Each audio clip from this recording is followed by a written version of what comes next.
On va voir comment Alexandre, lui, a été amené à mentir, pas sur les ordres, mais disons sur les conseils fermes de votre maman. Vous avez vécu, vous aussi, donc au cœur du mensonge pendant 6 ans, Alexandre, mais de l'autre côté, puisque vous étiez le menteur. Ouais. On va comprendre que c'était malgré vous.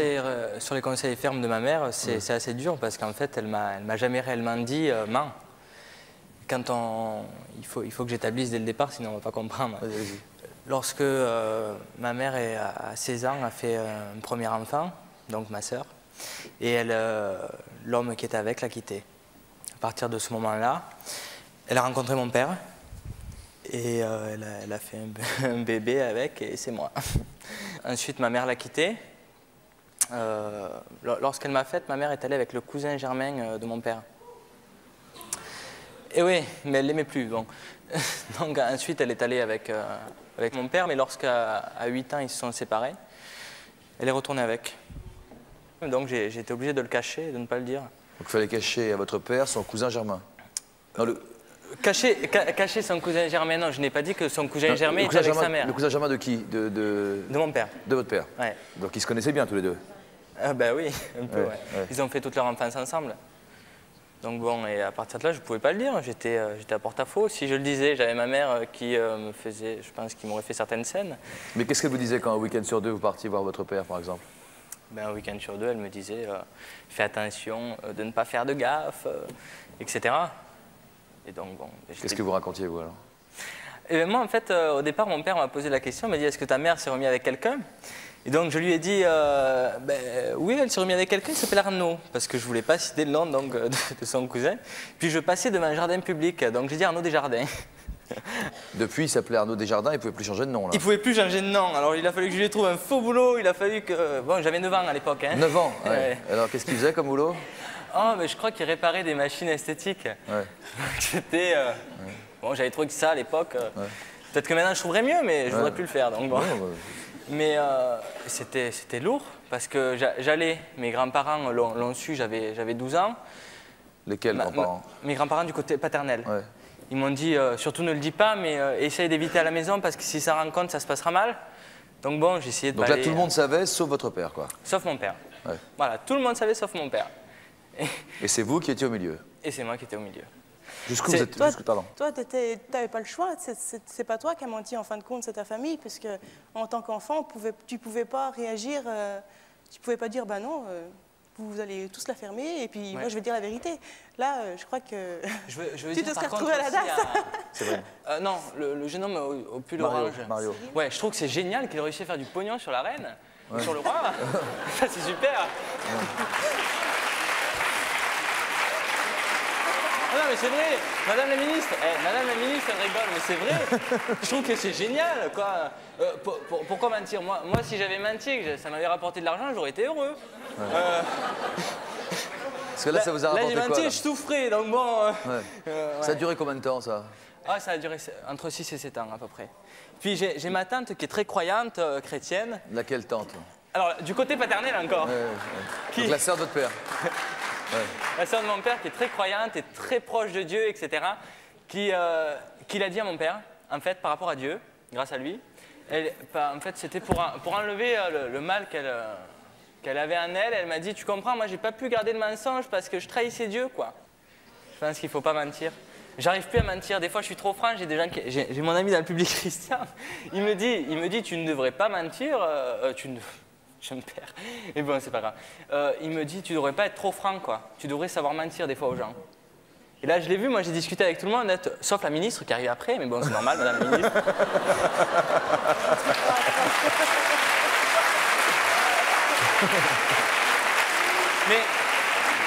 mais je lui ai fait de gros bisous, hein.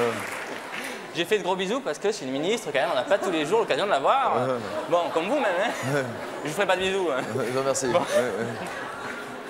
Enfin, sur un plan général, non, pourquoi mentir? Vous savez, le mensonge, c'est quoi? C'est l'hypocrisie, c'est la diplomatie. Moi, le matin, quand je vais voir ma boulangère, si elle me dit « ça va », ben, je lui dis « mais non, ça va pas si ça va pas ». Ben ouais, mais merde, excusez-moi. Comment ça va? Ça va bien? Ouais, mais non, mais franchement, l'hypocrisie qui sert à rien, finalement. Ça sert à rien. Si on répond « ça va » à la question « comment ça va » alors que ça va pas, c'est qu'on veut gagner un quart d'heure, quoi. Écoutez, je vais pas rentrer dans les détails à chaque fois.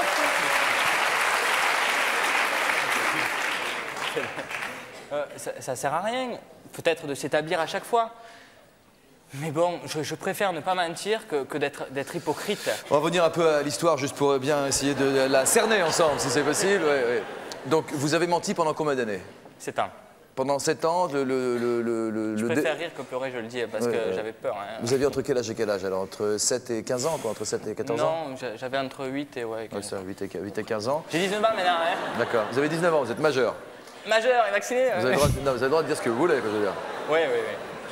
Qu'on le veuille ou pas. En plus, on vous a pas forcé à mentir, mais on vous a amené à mentir. Vous avez été enfermé dans une bulle de mensonges. Et aujourd'hui, vous avez envie de hurler la vérité. Personne ne va vous retenir. Mentir pendant aussi longtemps, ça veut dire s'organiser à devenir un menteur à cet âge-là. Ça veut dire faire gaffe à ne pas se trahir dans ses mensonges. Ça devient tout un calcul précis, pervers.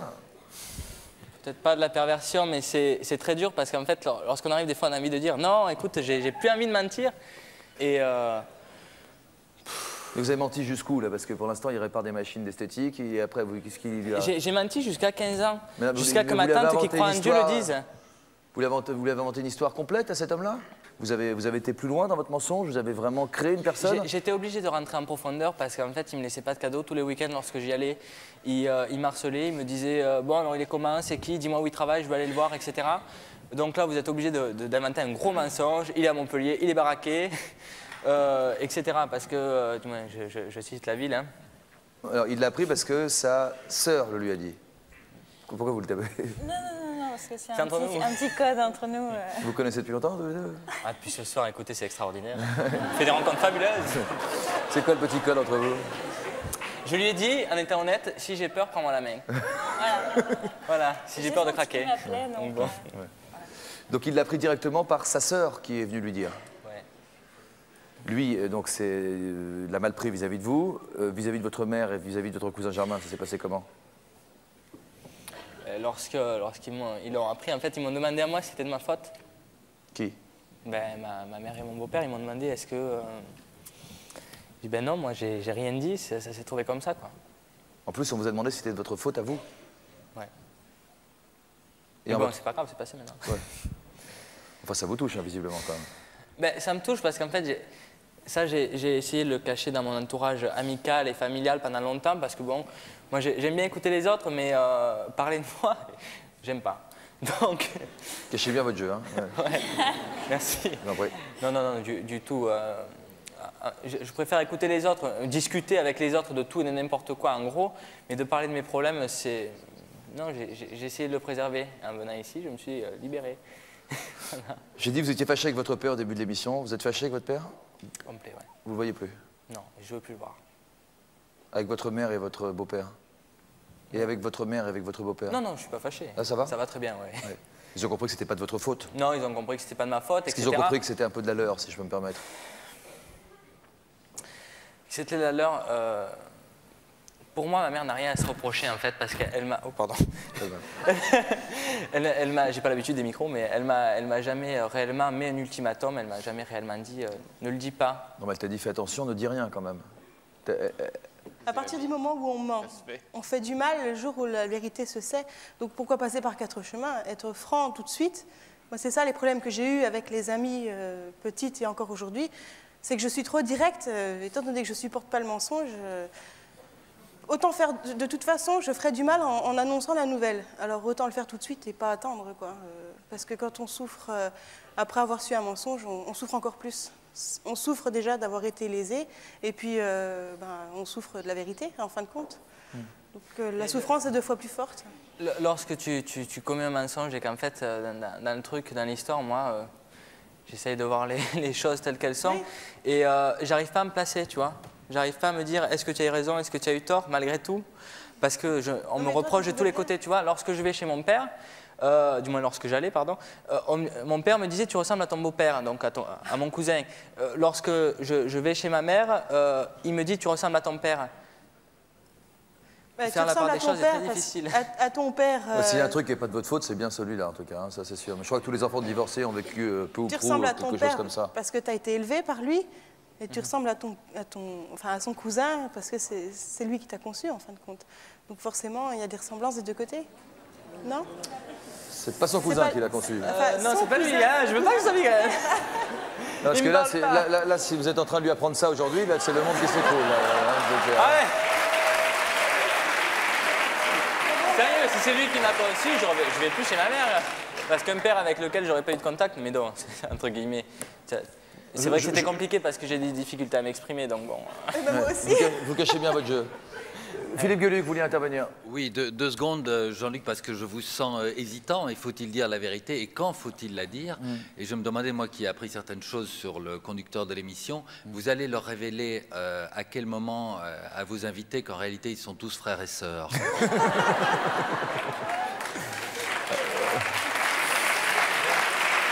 Que nous sommes tous frères et sœurs, et que Philippe Gueluc est notre père. Ah ouais. Aude, le fait que vous entendez deux personnes qui disent ne plus vouloir mentir du tout aujourd'hui, ça vous inspire quoi? Vous pensez qu'il est possible de vivre sans mentir? Ah oui, oui, tout à fait. Sans mentir, jamais? Ah, il y a des petits mensonges gentils, mais... Quels sont les petits mensonges que vous tolérez et ceux que vous ne tolérez plus? Je ne saurais pas dire comme ça, mais des petits mensonges. Quelquefois, on enjolive la vérité ou... Je sais pas, mais... Moi, Petites ça a choses été, qui- pour ma part, ça a été très loin. Donc, ça a été des gros mensonges. Donc, Il paraît que les gros mensonges passent mieux que les petits. Comment vous êtes oui, aperçu? c'est vrai. C'est C'est vrai vrai, parce que j'ai vraiment tout gobé. Même les trucs les plus énormes, j'ai vraiment tout gobé. Donc oui, dans ce Quoi cas-là, par oui. exemple?